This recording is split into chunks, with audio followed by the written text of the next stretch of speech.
Hello everybody, welcome to my channel. I am currently playing with my beads and I'm just trying to do a really simple project.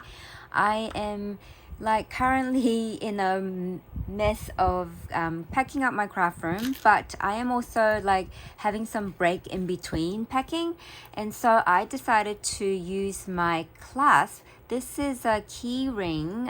It was a beadable key ring, a set that I received from Pandahall, and it also had keychains with the beadable stick, but I separated it. I did make some beadable sticks as well, which I'm going to show you at the end, but I wanted to show you how I also use these. So this one, it's really easy to operate. You just have to push it down and it opens up nicely. So it's so much easier to clasp it onto your bag as a bag dangle. And I'm just simply making the bag dangle using these string. And this is like a waxed string type of thing that I found while I was packing. And what you can do is you just put the strings together. This one sort of moved a bit. So you put it together like this, and you find your middle. Then you'll have this, right? So then you grab it like this. So you grab this like this, and then you just have to feed it through here, through the circle. Then with this circle bit, you just have to put this other string part through, and then you get this happening. Then all you have to do is just feed through whatever beads you want to feed through. So I'm in the middle of doing this purple one here, and I am going to just show you guys how easy and simple it is. See, all I'm doing is, without thinking, I'm just grabbing things from my bead case here, and I'm just freely feeding it through, and I am just simply having a really chillaxed type of bead crafting going on here. So I thought I'd just show you guys quickly just how I do this. And this is a really good thing to do if you're just starting to play with beads. Like if you don't know how to wire wrap beads yet, and you're wanting to play with some beautiful beads that you find in shops and things, then this is the best thing you can do. You can just freely grab whatever bead that comes into your eye from your container and just put it together like this. And see, and if I have enough, what I do is I just knot it.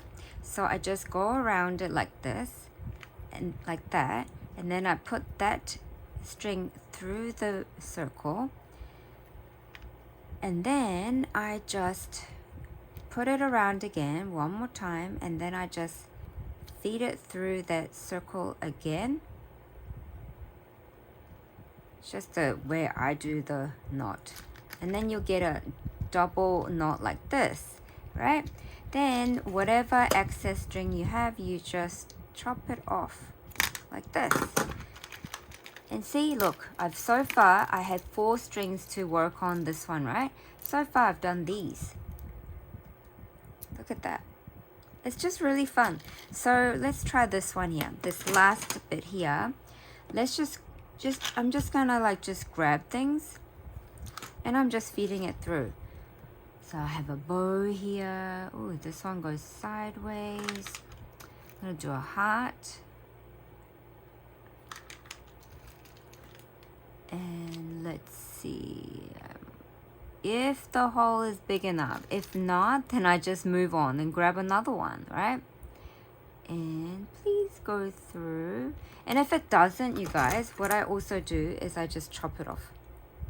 Chop it off like this, and then I try to feed it through. And if it still doesn't want to go through, then I give up, and then I choose another one to work with. Oh, this one's stuck. Okay, interesting. And then I grab. Where is the hole? There it is. Okay, let's see. What else can I put through? This one here. I do like to make a mix of textures and shapes and things like that. So, oh, I have a scissors one. Might go with this matte color heart.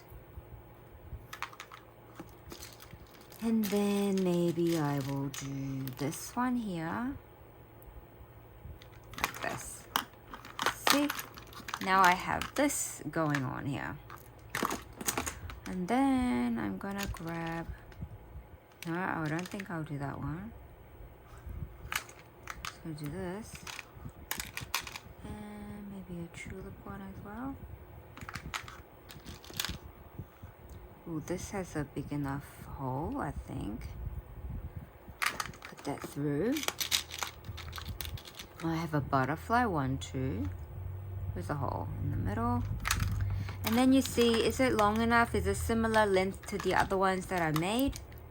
Yeah, I think it is. But do I want to add one more? I think so. I think I want to add one more bow. So I'm going to add this bow.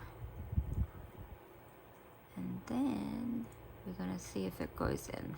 Yeah. See, and then now I'm just going to tie a knot. I'm just going to simply cut it off. And look, guys. Oh, let me just move this so I can show you. Look, see? Very, very simple. And it's like so fun to just like do this. It's just really, really like a good therapy session. It's just so fun. You don't have to plan which beads to use. You just like go with what you see and just grab and just feed it through.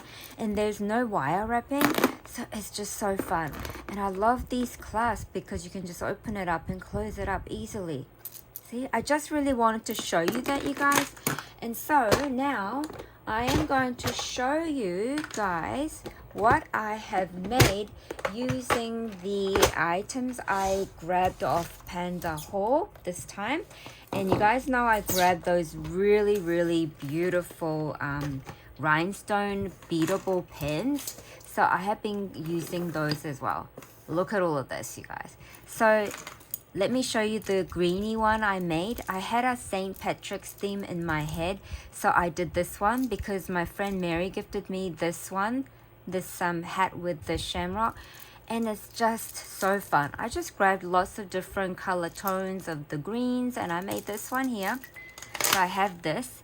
And then I also used the beadable key stick. And this was actually part of this one here altogether, but I just separated it. And so I made this one here.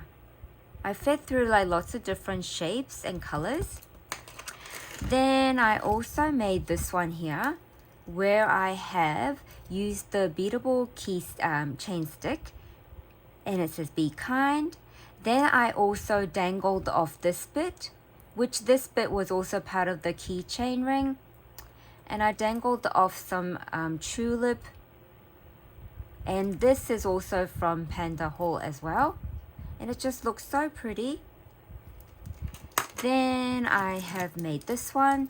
So I love tulips and I was gifted this acrylic tulip. I think my friend Alicia sent me that. And then I've got this tulip dangle with the sakura flower at the bottom. And then I added the beadable keychain stick with the yellow tones. So pretty. Oh my gosh, look at it. So fun. Then I made another one using the same acrylic tulip shape. Then I added my tulip dangle. And you can buy this tulip bead and the leaf from Pandahall as well, you guys. And this is a rhinestone heart that's also from Pandahall. Just so pretty. Everything just goes so nice together. I love adding textures to things. Then I have one more where I just made a simple heart beadable keychain. Look at this. Very pretty. Then I remember I grabbed this beautiful decorative beadable pen from Pandahall. It even had these rose pieces all glued at the top. And I used this bit here, this clasp that has another hole, to dangle off this flower bouquet charm from Pandahall. And I made this. So pretty. Then with the rhinestone tulip bead from Pandahall, I did this purple tone. So pretty, right? And then I did a pink one. Now this tulip silicone bead, the focal bead, is also from Pandahall. and it matches perfectly with this rhinestone beadable pen. And then I had grabbed this purple one with all of these iridescent flatback pearl bits and rose bits, and I used some furry bead and then heart, furry one, and another heart, another iridescent bead, and I made this one. So pretty. And then I made this one here in the orange tulip one. So I did some orange tone and I used the green to match this color down here. And I dangled off another flower bouquet charm from Pandahall. Oh my gosh, it's just so pretty and so fun. So I got to make all of these, you guys. It is just so fun. I mean, you don't have to have a particular reason to use beadable items. Just have fun like me, you know, when you need to de-stress a bit. Playing with beads and charms is absolutely wonderful therapy. In my case, it sure is. I absolutely love these, and I will have my discount code in the description area and the things that I have recently grabbed from Pandahall. Thank you so much for being here, and thank you so much to everybody for wishing me well. Thank you so much. Bye for now.